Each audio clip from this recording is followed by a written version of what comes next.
श्री स्वामी समर्थ. मी मंदाकिनी पाटील. महाराजांचे सगळ्यांच्या पाठीमागे शुभ आशीर्वाद राहतात आणि महाराज सगळ्यांना आनंदी ठेवतात, सगळ्यांचे प्रॉब्लेम दूर करतात. हे बघा, मी तुम्हाला सांगू का, त्या महाराजांच्या शुभ आशीर्वादाने मी हे चॅनल सुरू केलेलं आहे. मी अशा वेगवेगळ्या रेसिपी टाकते. त्यापैकी ही एक कच्च्या टमाट्याची साधी सिंपल रेसिपी मी आज केलेली आहे. कच्च्या टमाट्याची भाजी खूप वेगवेगळ्या प्रकारे केलेली जाते. शेंगदाणे लावून, मुगाची डाळ लावून, किंवा कच्च्या टमाट्याचं भरीत पण खूप छान होतं.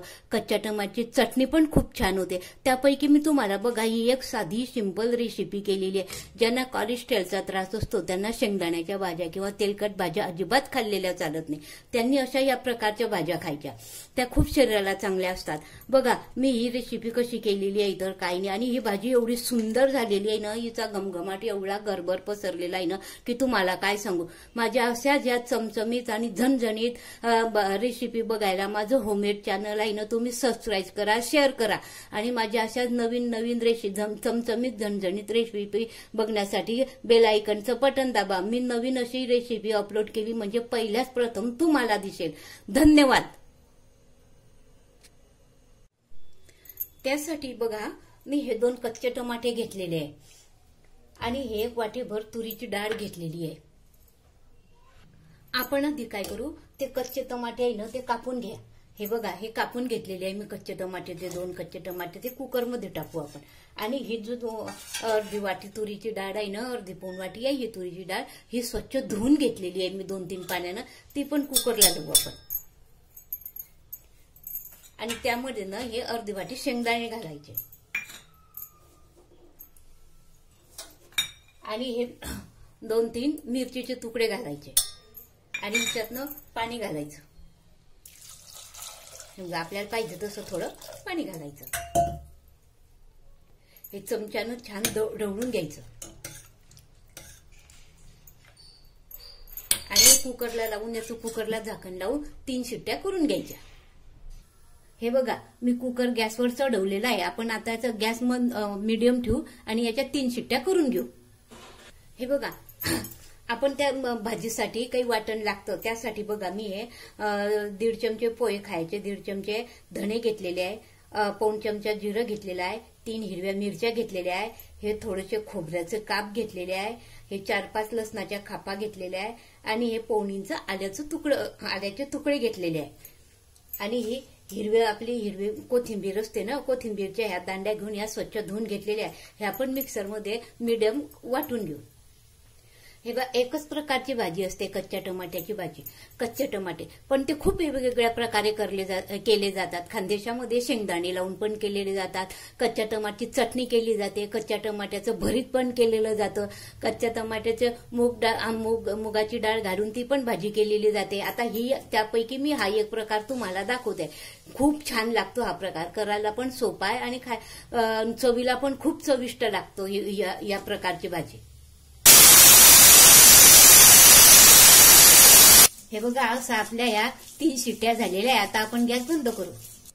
हे बघा आपल्या या कुकरच्या 4 शिट्ट्या झालेल्या आहे आणि हे डाळ टमाटो छान एकजीव शिजून गेलेला आहे. बघा आपण त्याला काय करायचं, चमच्याने जसं बारीक करायचं, असं ठेसून घ्यायचं. जास्त वरणासारखं घोटून नाही घ्यायचं याला. हे बघा आपण आता भाजीला फोडणी देऊ. बघा मी गॅस सुरू करून गॅसवर कढई ठेवलेली आहे आणि कढईमध्ये 1.5 पडी तेल टाकलेलं आहे. याच्यामध्ये तेल थोडं बेताचंच घालायचं, कारण आपण खोबरं घातलेलं असतं ना, त्या गोळ्यामध्ये वाटलेलं असतं ना, मग खोबऱ्याचं तेल पण सुटतं म्हणून थोडं तेल कमी घालायचं. आता आपण हे तेल चांगलं कडकडीत तापू देऊ. आपलं तेल छान तापलेलं आहे. आता आपण आधी मोहरी घालायची. मोहरी तडतडलं की जिरं घालायचं. जिरं तडतडलं की त्यात 1 मिडियम आकाराचा कांदा बारीक चिरून तो घालायचा आणि तो चांगला लाल होईल ना तोपर्यंत परतवायचा. त्यामध्ये हळद घालायची, हिंग घालायचा. हे बघ आता आपला कांदानं छान परतला गेलेला आहे. त्यामध्ये आपण मिक्सरमधून खोबरं, आलं, लसूण याचा गोळा वाटलेला असतो ना तो घालायचा.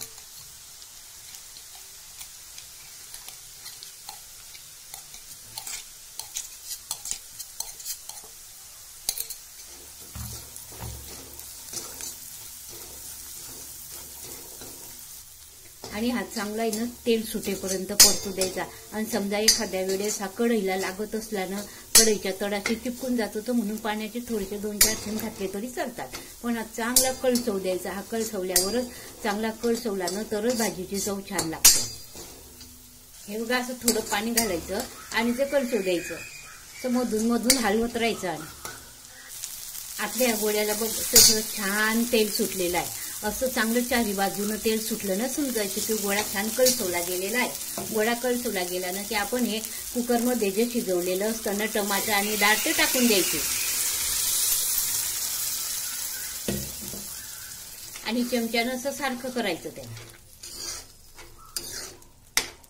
आणि आपल्याला भाजीचा रस्सा जसा घट्ट पातळ पाहिजे तसं पाणी घालायचं.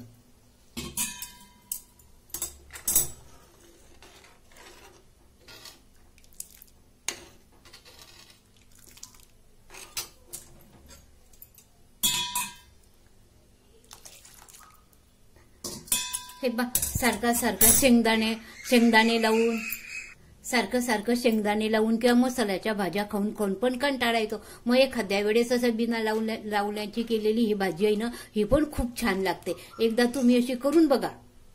आता आपण आपल्या भाजीला एक उकडी येऊ देऊ चांगली छान. हे बघा एक उकडी आल्यानंतर आपल्या घरात साठवणीचा मसाला असतो तो घालायचा. चवीनुसार मीठ घालायचं. मीठ घातल्यानंतर भाजीला चांगली 10 ते 12 मिनिट चांगली मस्त मंद हिच्यावर छान उकडू द्यायची.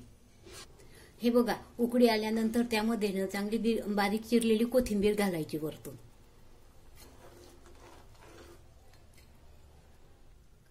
हे बघा आपल्या भाजीला आता 10 ते 15 मिनिट झालेले आहे शिजून. आता अशी छान शिजली आहे ना ही भाजी. आणि या भाजीचा सुगंध एवढा घरभर पसरलेला आहे ना की तुम्हाला काय सांगू.